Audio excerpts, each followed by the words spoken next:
revenir sur le mot gigolo. Je voudrais faire l'apologie du gigolo, si on peut dire. L'homme n'a pas vocation à accumuler des biens. Alors que chez la femme, c'est une sorte de seconde nature, qui correspond à une forme de cupidité d'ailleurs, de réalisme. Par conséquent, il est logique qu'il y ait des ententes entre les valeurs masculines et les valeurs féminines, de la même façon que la femme peut être une sorte de gigolo, mais à un autre niveau, quand elle profite de l'activité intellectuelle d'un homme, ou des hommes en général.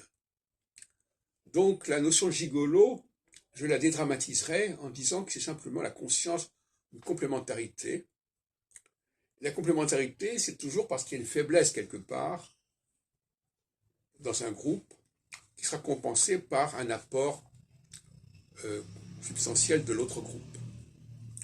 Autrement dit, il n'y a pas d'entente entre hommes et femmes qui ne soit pas articulée sur ces faiblesses complémentaires. Un homme qui est trop riche n'a pas intérêt véritablement à vivre avec une femme.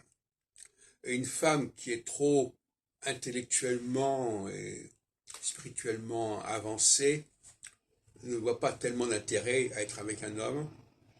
À ce moment-là, la relation devient aléatoire. Et les relations les plus intéressantes pour nous, c'est quand même des relations qui sont fondées sur une problématique qui est voulue dès le départ. C'est-à-dire que cet attachement de l'homme à l'esprit et la femme à la matière, c'est voulu, c'est dans le plan divin. C'est à respecter.